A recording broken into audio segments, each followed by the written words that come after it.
And, oh, sorry, completely erase, rewind, erase. Number of galaxies with masses greater than 10 to the 9. And this is number, going from 1 to a million. Okay. This is the mass resolution of sort of a unit of baryonic mass, a particle or a cell of mass. And then this is sort of equivalently simulation volume, going from 100 cubic megaparsecs to 10 to the 8. So you can't read it again, but all of these little points are sort of a wide variety of different numerical simulations that have been published in the literature. So up here, at very small numbers of galaxies, but rather high resolution, are so-called zoom-in simulations, right, where you just pick a few objects and you pile in the particles or the cells. Up here are the largest volume simulations that have been run to date, such as illustrious TNG 300, etc. And then another way to go, of course, is an approach called semi-analytic modeling, where instead of trying to solve these equations for particles or grid cells, it's a halo-based approach where you sort of solve more global flow equations for the movement of material between different reservoirs. So we can do equivalently sort of larger volumes and go down to fairly low masses in less computational time. But what you can see from this diagram, and these sort of diagonal lines are fixed numbers of particles going from 4096 cubed down to 512 cubed. Obviously, there's a trade-off between resolution and volume, or numbers of galaxies, and similarly, spatial resolution. So clearly, if you have kiloparsec spatial resolution, you're not going to resolve an individual supernova blast wave. You're not going to resolve the Bondi sphere around a black hole. So you're forced by these limitations to use what we famously call subgrid recipes to treat these kinds of processes. And there can be a continuum between trying to be as explicit as possible within the capabilities of your resolution about how these subgrid processes work, to very phenomenological subgrid recipes which have to have parameters. Right? You have to sort of say, I don't really understand this process, I'm just going to parameterize it. And then you have to have some way of deciding what values those parameters should have. So you have to tune them or calibrate them in some way. So everything on sort of the right side of this diagram has these tuned subgrid recipes. And every one of those sort of gray boxes that I had before has a set of subgrid recipes and a set of parameters that come along with it in those large volume simulations. Okay, so I have a list here on this slide, and this is not even a complete list, right? And this is true not only of semi-analytic models, which people often complain about the number of parameters in semi-analytic models, but it's also true of these large volume cosmological simulations, though much of it may be hidden, right? So in addition to parameters, there are also choices that you have to make about how to implement these subgrid processes, and many of those choices are also arbitrary, right, or don't have a solid physical basis. So what do we do? How do we move forward? Well, we try different things. We see if it works, right? We compare with observations. So typically, we compare with things like the stellar mass function of galaxies, those scaling relations that I showed you before, right? Black hole mass, bulge mass, mass metallicity. So we tweak a bunch of things, and fortunately, many of these parameters are somewhat orthogonal, such that you can break degeneracies by looking at different quantities. So there are groups that have automated this procedure and tried to do a more rigorous, sort of Bayesian or automated exploration of the parameter space. You can do this with semi-analytic models. Can't do it with numerical simulations. And some groups have done fairly exhaustive explorations using smaller volumes of numerical hydrodynamic simulations to try to understand how things change when you change these subgrid recipes. So there's as you saw, a large variety of different groups have done this exercise, each in their own way, which is great.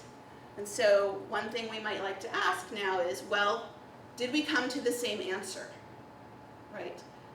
When we did these things in different ways, it should be the same underlying physics. So we put together a little comparison a few years ago. This is now, of course, out of date. This was from 2015. But this does show several of the numerical hydrodynamic simulations that were available at that time, along with a whole bunch of semi-analytic models. And this shows one of the quantities that's commonly tuned on, the stellar mass function of galaxies. So the black squares here are observations. No surprise that they all agree here at redshift 0, where everyone tunes. But now we can look at higher redshifts. And actually we thought, you don't get a dramatically different picture from, Illustris versus Galform SAM or something. They're kind of all doing more or less the same thing. It's not terrible. And then recently, we extended this kind of comparison up to even higher redshift. We're interested in making predictions for JWST. I think some of you may have heard a talk by Aaron Young, who's a graduate student working with me on this project. So this shows stellar mass functions now going up to redshift 10, comparing the SAM we published in 2015 with Illustris, Eagle, Fire, and Blue Tides, which is quite a huge range of resolutions and implementations of subgrid recipes. And it is remarkable to me how well the stellar mass function at redshift 8 and 10, where there aren't observational constraints that were used to tune these models, how well they agree. So what does that tell us? I think we learned something from that. It doesn't necessarily mean that we have the right answer, but I think it probably means that this is governed by something simple, something in common to all of these models, which is the formation of structure in the dark matter. But I think this is something interesting to look into further. Another non-trivial success of these simulations, although we're trying to be very open here about the limitations and the caveats, but another thing that I think was not guaranteed to come out right is this sort of correlation between small-scale properties and large-scale properties that I already mentioned we see in observations. So these simulations do produce giant ellipticals that are red and dead and quenched in dense parts of the universe, star-forming disk-like spirals in less dense parts of the universe. So I don't know, if we did a detailed comparison of the different simulations with observations, I'm sure there would still be disagreement, but at broad brush, this seems to be reproducing the universe. So I think that's also interesting. However, if we start to dig down into the details, remember I said, each of those different simulations made different choices about how they put in their subgrid recipe for, let's say, stellar-driven winds, right? Some people have what are called hydrodynamic decoupled winds, where you kick particles and you turn off the hydro and let them fly out. Other people put in thermal feedback and turn off cooling for a while. There's a different set of choices made in each of those different simulations. And here, Matthew Smith, who actually will be arriving any day now, I think, here as a postdoc, did a comparison for a very high-resolution isolated galaxy. This shows the gas density distribution and the stellar density distribution, just implementing these different subgrid recipes for stellar feedback in these different ways. And you can see it makes a very big difference for the internal structure of the stars that form in this galaxy. And sort of similarly, but now looking on very different scales, if we look at the power spectrum of matter clustering in the universe, in one of these full-blown hydro simulations with all of these processes thrown in, compared to what it would have been in a dark matter only simulation, okay, that's what's plotted here as a function of k, so large scales, small scales. And again, we look at a whole bunch of different simulations.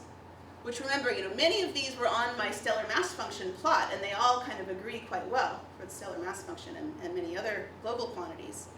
But now if we look at the large-scale distribution of matter, they're very different.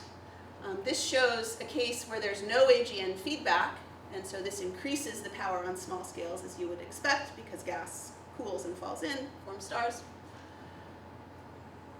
These simulations that contain AGN feedback, there's a reduction of power on small scales, presumably because the AGN is blowing lots of stuff out or pushing stuff out, but apparently that effect can be quite different depending on, again, the details of the way that the AGN feedback is implemented in these simulations. And this is really bad news for people who want to constrain things like neutrino mass or test GR or constrain dark energy using the next generation of large surveys that I already mentioned. So this difference is much larger than the precision needed to constrain those kinds of fundamental physics. So this is motivation.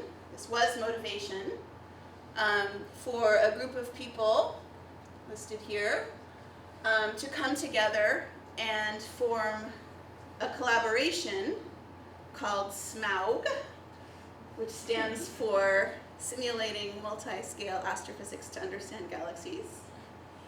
Lars gets credit for this one.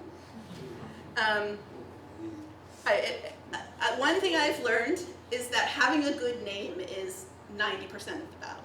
So, once we have the name, we are good to go. And then the rest of the battle is having a good logo. So, what do people